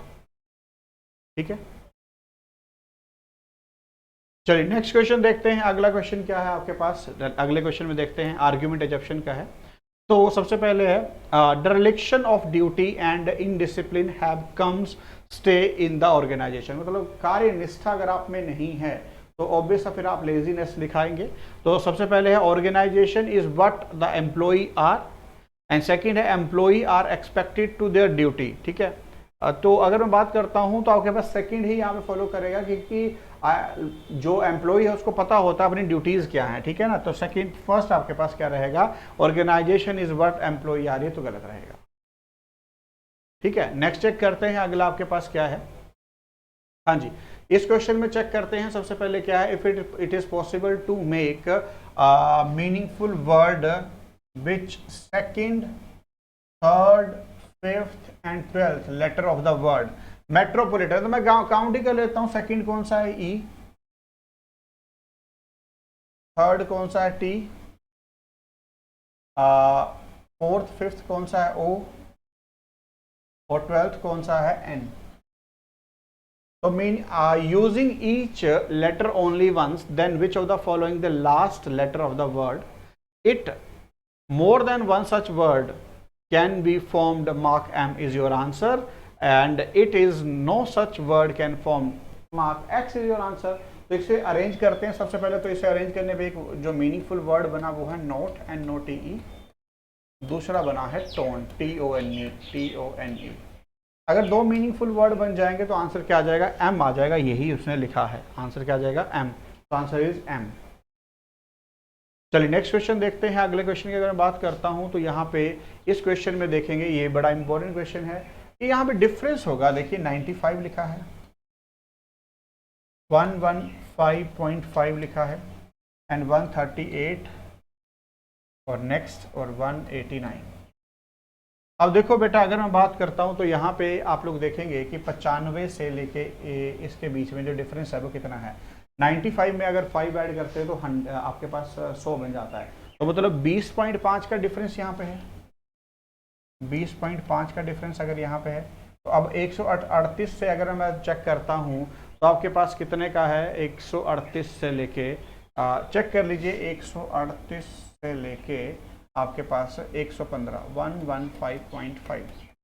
तो यहाँ पे आपके पास 10 बन जाएगा, 10 का गया 5, 5 बन जाएगा, आपके पास 7 का अगर यहाँ पे माइनस करते हैं तो कितना आएगा, 2, और यहाँ पे आपके पास क्या आएगा, 2, तो 22.5, ठीक है, मतलब 22.5। देखो 20.5, 22.5 आगे आएगा 24.5, तो 24.5 अगर 0.5 का तो 0.5 आएगा, 8 और 4 12, 2 आ जाएगा, और 3 और 2 5 और 1 6 आ जाएगा, ठीक है, तो आखिर में 1, तो 162.5 इसका आंसर बन जाएगा, जो कि ए ऑप्शन में है। ये सिर्फ मैंने आपको करके इसलिए दिखाया क्योंकि अक्सर बच्चे माइनस करने में भी गड़बड़ कर देते हैं, तो इसलिए पूरा करके दिखाया है, ठीक है, डन। चलिए नेक्स्ट क्वेश्चन देखते हैं। अच्छा ये तो हो गया है, अब अगला क्वेश्चन देखते हैं। अगले क्वेश्चन में क्या है, Kunal walk 10 kilometre toward north, मतलब एक पर्टिकुलर पॉइंट से कुणाल जो है यहाँ से नॉर्थ की तरफ जाता है, कितना, 10 किलोमीटर, ठीक है। From there he walk 6 kilometre toward south, यहाँ से वापस आ गया, साउथ आ गया 6 किलोमीटर। देन आगे क्या है, देन वॉक आपके पास अगर ये 6 आ गया तो ये 4 बच गया है। देन आगे क्या है, he walk 3 kilometre toward east, अगर ईस्ट की तरफ गया 3 kilometre. Then how far and in which direction with reference to the starting point, तो यहाँ से लेकर यहाँ तक का पहले तो डिस्टेंस पूछा है, तो अगर 4 का स्क्वायर निकालते हैं 16 है, 3 का स्क्वायर है 9, दोनों को ऐड करके क्या बनेगा 25, और 25 का अगर रूट खोलते हैं तो क्या आएगा 5। h की वैल्यू कितनी आ गई 5, h इज इक्वल टू 5। अब आपको मालूम है ये परपेंडिकुलर बन गया, ये बेस बन गया, और ये हाइपोटेन्यूज बन गई, ठीक है बेटा। तो अगर मैं बात करता हूँ इस रेफरेंस पॉइंट से देखना था तो नॉर्थ था और ईस्ट था, तो north east 5 kilometre, north east 5 kilometre, D option यहाँ पे आंसर बनेगा, ठीक है। चलिए नेक्स्ट क्वेश्चन देखते हैं। अब अगला क्वेश्चन है यहाँ पे, ये इस क्वेश्चन में चेक करते हैं सबसे पहले क्या लिखा हुआ है, इस क्वेश्चन में देखते हैं। तो यहाँ पे क्या है, study the following and answer the question. 8 person E, F, G, H, I, J, K, L are seated around in a square table, 2 on each side, मतलब स्क्वायर टेबल की बात करी गई तो इस तरीके से है यहाँ पे, और हर जगह पे 2-2 बंदे बैठे हैं, इसका मतलब ये रहेगा, ठीक है, हर जगह पे 2-2 बंदे हैं, जो कि यहाँ पे ये रहेगा। सबसे पहले क्या लिखा है, there are 3 lady member and they are not next to each other, 3 female हैं और कोई भी फीमेल एक दूसरे के साथ में यहाँ पे नहीं है। J is between L and F, J जो है वो L और F के बीच में है, तो मैं J यहाँ ले लेता हूँ, L यहाँ ले लेता हूँ, F यहाँ ले लेता हूँ, ले रहा हूँ क्योंकि मेरे पास ऑप्शन कोई नहीं है। J is between L and F, G is between I and F, तो G इसके अकॉर्डिंगली यहाँ पे आ जाएगा, G is between I and F, ठीक है। देन आगे आपके पास है H, a lady member is second to the left of J, J के फर्स्ट और सेकंड लेफ्ट के ऊपर H जो कि एक फीमेल मेंबर है, जो कि एक फीमेल मेंबर है, ठीक है।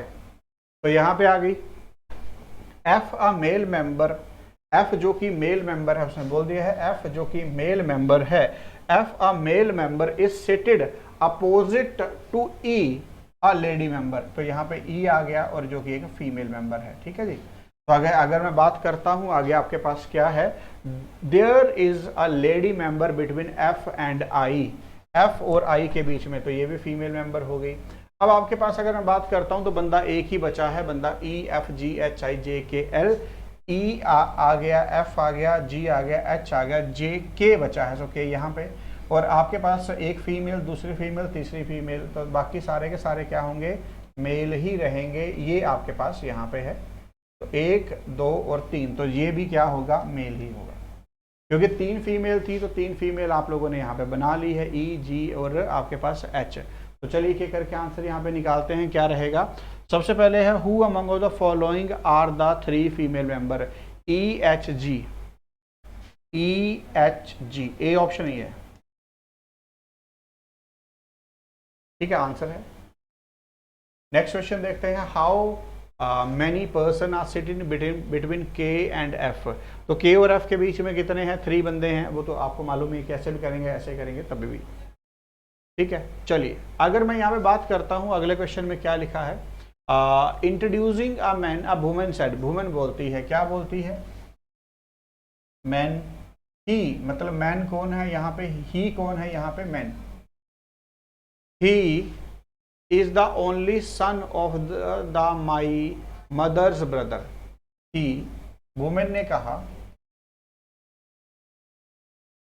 वुमेन ने क्या कहा कि ये जो मैन है, मैन मतलब यहाँ पे man is the only son of my mother's brother, मेरी मदर का ब्रदर का ओनली सन कौन है, ये मैन है। How is women related to a man, अब ये वुमेन जो है वो मैन की क्या लगती है, ये आपको यहाँ पे बताना है। तो आपको मालूम है कि वुमेन जो है आपस में ये क्या लगते हैं, कजन लगते हैं, तो बी ऑप्शन आंसर बन जाएगा। चलिए तो होपफुली यहाँ तक आप लोगों को अच्छे से क्लियर हुआ होगा। जुड़ने के लिए बहुत बहुत धन्यवाद, थैंक यू गाइस।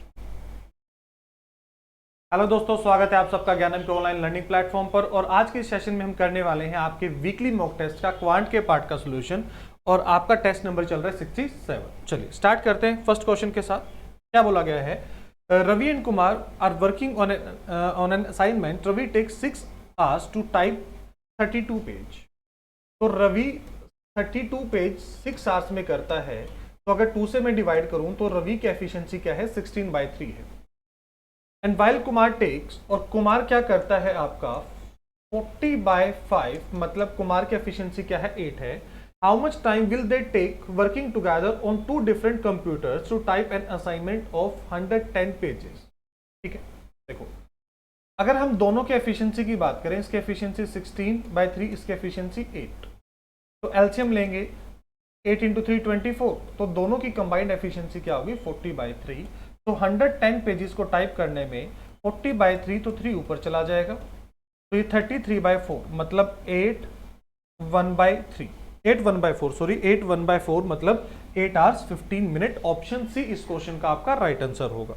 चलिए नेक्स्ट क्वेश्चन, क्या कह रहा था, income of Suresh and Rakesh are in the ratio 5:4। इन दोनों की इनकम का जो रेशियो है वो कितना है, 5:4 है। And their expenditure are in the ratio 3:2, और उनके एक्सपेंडिचर का रेशियो कितना है, 3:2 है। अगर दोनों 6,000 रुपये बचाते हैं तो सुरेश की इनकम कितनी होगी, सुरेश की इनकम देखो, अब दोनों के बीच का डिफरेंस अगर मुझे सेम करना है, देखो ये डिफरेंस कितना है 1, और ये डिफरेंस कितना है 1, 3:2। ठीक है, अगर हम बात करें तो ठीक है, यहाँ से यही हो रहा है, दोनों के बीच का डिफरेंस ये 2 है, और ये भी डिफरेंस कितना है 2 है। तो 2 की वैल्यू कितनी है 6000, और 1 की वैल्यू क्या हो जाएगी 3000 हो जाएगी। 5 रुपये कमाए, 3 रुपये खर्च किए उसने, 4 रुपये कमाए, 2 रुपये खर्च किए, तो 2 की वैल्यू 6000, 1 की वैल्यू कितनी होगी 3000 होगी। ठीक है, उसने इनकम पूछी है सुरेश की, और सुरेश और राकेश मतलब 3 × 5 15,000, सुरेश की इनकम कितनी हो जाएगी 15,000 रुपये हो जाएगी। चलो next question, Uma start a software business by investing 50,000। Uma ने एक बिजनेस स्टार्ट किया और उसमें कितना पैसा इन्वेस्ट किया है, 50,000 इन्वेस्ट किए हैं। After 6 months Priya join with him 80,000, और उसके 6 महीने के बाद प्रिया ने 80,000 के साथ ज्वाइन किया। After 3 years they earn profit of 24,500। What was the Uma share. देखो जो प्रॉफिट होता है वो प्रॉफिट क्या होता है, आपका कैपिटल इनटू टाइम। तो कैपिटल आपके पास है, इसका पूरे 3 साल के लिए मतलब पूरे 36 महीने के लिए पैसा लगा, इसने 6 महीने के बाद मतलब सिर्फ 30 महीने के लिए पैसा लगाया था। अगर सोल्व करेंगे, देखो सोल्व करेंगे तो ये 40 से 40 कैंसिल। अगर मैं 6 से डिवाइड करूं, 6 इसको 5 पे कैंसिल करेगा और इसको 6 पे, ये 5 से 5 कैंसिल हो जाएगा, 2 से डिवाइड करेंगे 3 और इसको डिवाइड करेंगे तो 4, मतलब इन दोनों का रेशो कितना था 3:4। तो टोटल प्रॉफिट कितना हो गया 7, और 7 यूनिट की वैल्यू क्या थी आपकी 24500। इसको 7 से डिवाइड करो, पहले 3 पे करेगा 21, फिर 35, फिर 5 पे डिवाइड करेगा 3500, मतलब इसको मल्टीप्लाई करेंगे तो 10,500। ऑप्शन ए इस क्वेश्चन का आपका राइट आंसर होगा। चलिए next question. Deepak goes get a 50% hike in his pay, but the computer operator wrongly typed the figure as 80% and printed the new pay slip. He received the revised salary of 3 months before the organization realized the mistake. What percent of his correct new salary will get in the 4th month if the excess paid to him in the previous 3 months is to be deducted from the 4th month? ये चौथे महीने उसकी salary में से काटा जाएगा। देखो, अगर उसकी सैलरी 100 रुपए थी तो 50% इंक्रीज होने के बाद उसको मिलना था 150 रुपए, ठीक है। बट गलती से कंप्यूटर ऑपरेटर ने इसको 80% करके कितना कर दिया 180 रुपए कर दिया, ठीक है। तो अगले 3 महीने, नेक्स्ट 3 मंथ, देखो हर 3 महीने में हम कह सकते हैं कि उसको 30 रुपए ज्यादा मिल रहे हैं, तो 30 रुपए 3 महीने के लिए तो हम कह सकते हैं कि 3 महीनों में उसको 90 रुपए ज्यादा मिले थे। तो 4th मंथ उसको मिलने 150 रुपए थे, तो 90 रुपए उसकी सैलरी में से कट जाएंगे तो उसको कितना मिलेगा, सिर्फ 60 रुपीज उसकी मिलने वाली है, ठीक है। What percent of his correct new salary will get, तो उसको अब कितना रुपए मिलेंगे, 60 रुपए मिलेंगे। कितने के ऊपर, 150 के ऊपर गुना 100। 50 से डिवाइड करेंगे 2 और 3 से डिवाइड करेंगे 20, तो 20 इंटू 2, मतलब 4th मंथ उसको अपनी सैलरी का सिर्फ 40% मिलेगा, ठीक है। चलिए next question. A man complete a certain journey by car if he covered 30% of the distance at 20 km per hour and 60%। अब देखो, अगर टोटल डिस्टेंस हम मान लें कि 100 किलोमीटर ही था, ठीक है। एवरेज स्पीड उसने पूछा है, और एवरेज स्पीड क्या होता है आपका, एवरेज स्पीड होता है total distance divide by total time. Average speed क्या होता है, total distance divide by total time. ये स्टैंडर्ड फॉर्मूला है एवरेज स्पीड कैलकुलेट करने का। अक्सर आप लोग जो फॉर्मूला पढ़ते हो, ज्यादातर जो यूज करते हैं वो ये है, ठीक है, बट वो इस क्वेश्चन में अप्लाई नहीं होगा, ठीक है। तो हम स्टैंडर्ड फॉर्मूले की बात करेंगे। स्टैंडर्ड फॉर्मूला क्या है, total distance divide by total time. हमने मान लिया कि टोटल डिस्टेंस कितना था, 100 किलोमीटर का था, तो सबसे पहले 30% मतलब 30 किलोमीटर उसने कवर किया है 20 की स्पीड के साथ, और टाइम क्या होता है, डिस्टेंस डिवाइड बाय स्पीड, ठीक है। उसके बाद उसने कवर कितना किया है 60, और ये 60 कवर किया है उसने 40 की स्पीड के साथ, और बचा हुआ 10 किलोमीटर उसने 10 की स्पीड के साथ ही कवर किया था, तो ये उसने कुछ रिलेशन बनाया है, ठीक है। तो ये तो आपका कितना हो गया, 100 हो गया। देखो इसको सॉल्व करेंगे, ये कितना आ रहा है 1.5, 3/2, ये भी कितना आ रहा है 1.5, और ये कितना हो गया 1 डिवाइड बाय 4 हो जाएगा। तो 25 kilometre per hour, 25 kilometre per hour, option A आपका राइट आंसर होगा। चलिए next question. Sohan invested 20,000 rupees in fixed deposit at the rate of 10% simple interest. After every 3rd year he added interest to the principal. देखो 10% 3 साल के लिए, तो simple interest जो होता है वो होता है आपका R into T% of P, मतलब 10 इंटू 3, तो कितना मिला 30% मिला। 30% किसके ऊपर, प्रिंसिपल के ऊपर। अगर मेरा प्रिंसिपल 20,000 रुपए है, इसका 30% मतलब 6,000, तो 3 साल के बाद मैंने इंटरेस्ट लिया और वो इसमें ऐड कर दिया, ठीक है। उसने पूछा है and he added interest to the principal, find the interest earned at the end of 6th year, ठीक है। तो अब देखो दोबारा से अगले 3 साल के लिए फिर 30% मिलेगा। 26 इंटू 3 कितना होता है 78, मतलब 7800 रुपये आपको फिर से अगले 3 साल में ब्याज मिलने वाला है। चलो नेक्स्ट क्वेश्चन। क्या कह रहा था, ratio between the school age of Neelam and Poonam is 5:6। Neelam और पूनम की एज का रेशियो कितना है, 5:6 है। If the ratio between 1/3 of Neelam age and half the age of Poonam is 5:9, that what is the age of Poonam. देखो इसमें डाटा ही कंप्लीट नहीं है, अगर आप इसको ध्यान से देखोगे तो रेशियो ही है, आप एग्जैक्ट एज बता ही नहीं सकते, ठीक है। चलो next question. A cricketer had a certain average of runs till 64th inning. 64th inning तक उसका जो एवरेज है वो मान लिया x है। In the 65th inning he is bold out और नो स्कोर। अगली इनिंग में उसने 0 स्कोर किया। टोटल इनिंग्स कितनी होगी 65 और एवरेज क्या बताया उसने कि एवरेज उसका 2 से डाउन हो गया, तो x माइनस 2। तो 64x is equal to 65x minus 130, तो x की वैल्यू क्या हो गई 130। मतलब उसका जो इनिशियल एवरेज था वो कितना था 130, उसने न्यू एवरेज पूछा है आपसे, तो न्यू एवरेज -2 करेंगे तो 128। ऑप्शन बी इस क्वेश्चन का राइट आंसर होगा। चलिए नेक्स्ट क्वेश्चन क्या कह रहे, A sells a car printed at 36,000, 36,000 रुपए की एक कार थी। इसको उसने 2 पार्ट्स में डिवाइड किया, इसके प्राइस को 20,000 और 16,000।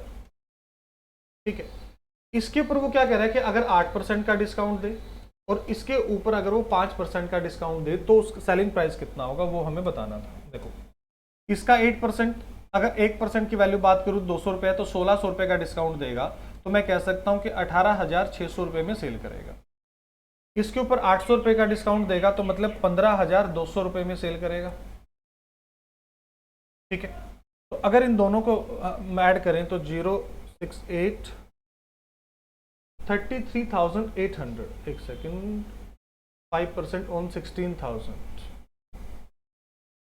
1600, सॉरी यहाँ 4 आएगा ना, 18,400 रुपये आएगा यहाँ पे, सॉरी 18,400 रुपये आएगा, तो ये कितना हो जाएगा हमारा 33,600 रुपये। तो ऑप्शन डी आपका राइट आंसर होगा। चलिए नेक्स्ट क्वेश्चन, मिस्टर एक्सपेंड्स 1/4, ये थोड़ा सा टाइपिंग एरर था तो मैंने मार्कर से लिख दिया था। Mister expends 1/4 of his income on food and 1/3 less than what he spend on food. देखो अगर मान लें कि उसकी जो टोटल इनकम एक्स थी, ठीक है, तो सबसे पहले अगर हम फूड के ऊपर बात करें तो फूड के ऊपर उसने कितना खर्च किया है 1/4 ऑफ हिज इनकम, तो मतलब उसने कितना खर्च किया था x/4 खर्च किया था। उसके बाद वो क्या कह रहा है, and 1/3 less than what he spend on food on education, और एजुकेशन पे कितना खर्च किया है उसका 1/3 कम किया। देखो x/4 minus 1/3 of x/4, 1/3 of x/4, LCM लेंगे तो कितना होगा 12 होगा। ठीक है, 1/3 ऑफ x/4, अगर यहां से सोल्व करते हैं, देखो एलसीएम लेंगे तो कितना होगा, ये कितना 12 और ये 4, तो कितना हो जाएगा ये 3x और माइनस x, तो 2x/12, मतलब यहाँ पे जो खर्च किया वो कितना किया x/6 खर्च किया। What fraction of his income he spent on food and education? तो x/4 किया था उसने फूड पे, x/6 खर्च किया उसने एजुकेशन पे, एलसीएम लेंगे फिर से 12 होगा, 4 से डिवाइड करेंगे 3x हो जाएगा, इससे करेंगे 2x, तो मतलब 5/12, अगर x को हटा दो तो 5/12। ऑप्शन सी आपका इस क्वेश्चन का राइट आंसर होगा। In a family the father took 1/4 of the cake and he had 3 times as much as each of the other member।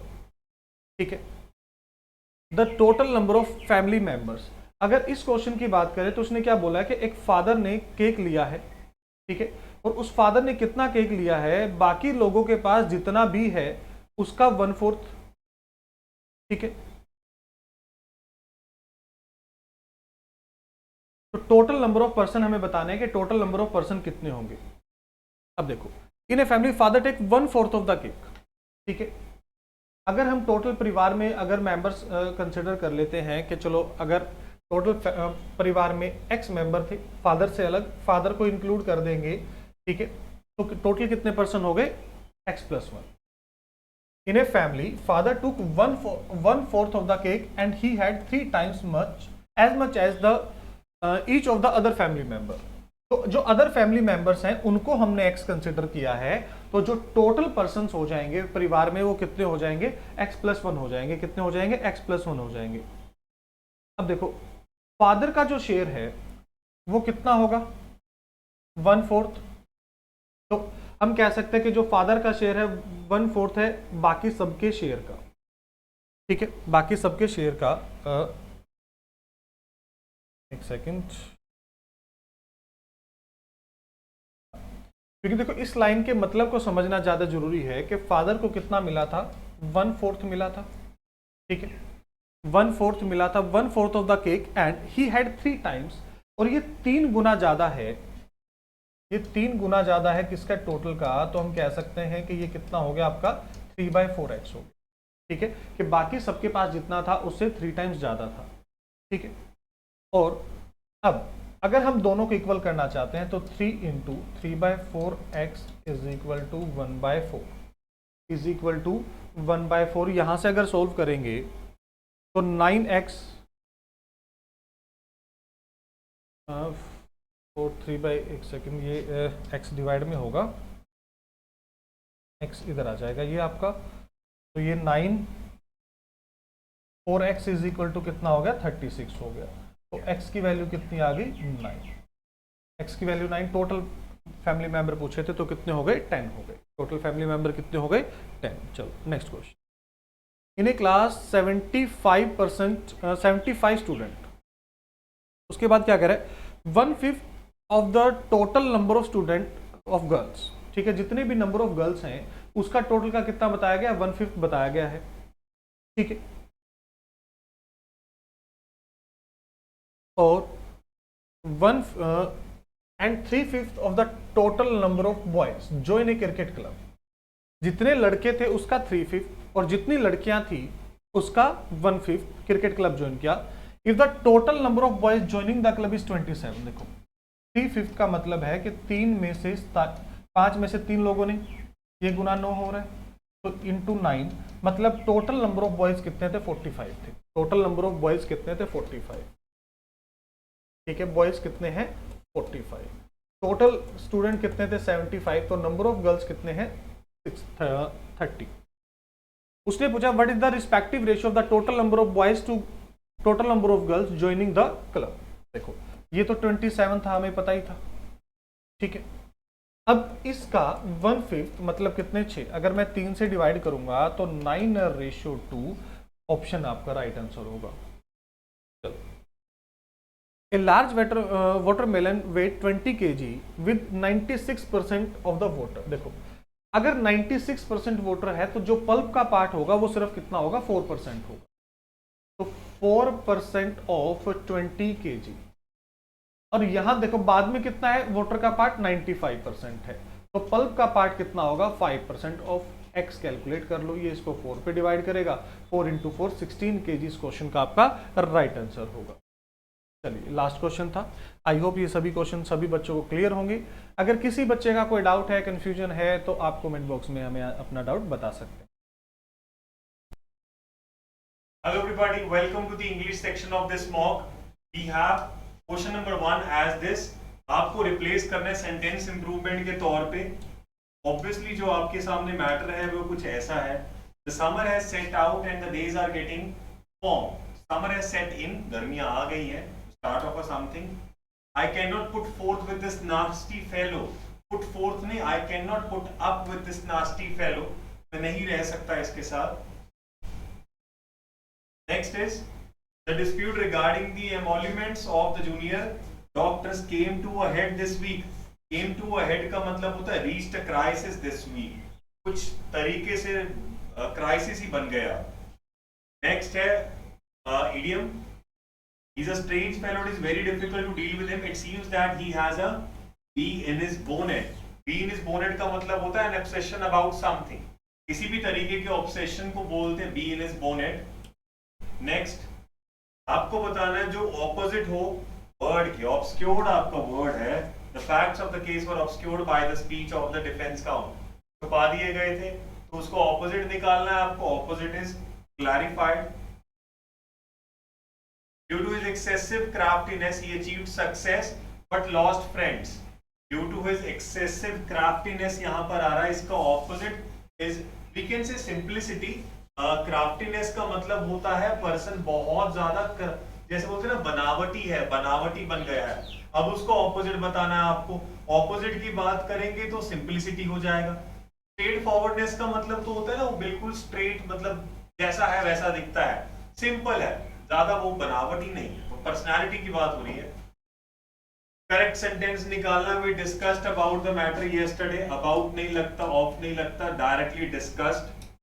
Next, if Sunil is present ना, Sunil were present, Sunil were, ये conditional का rule है, वर लगाने के बाद आप follow करते हैं। The cat has got someone's tongue. Someone's tongue का मतलब गेट समवन टंग का मतलब होता है समवन इज रिमेनिंग साइलेंट, किसी और की जबान मुंह में आगे बोल नहीं पा रही।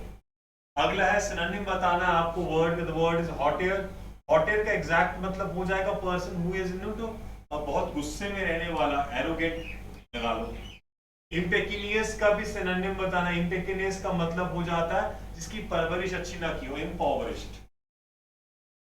There we go with this. I hope you got this. Stay tuned for such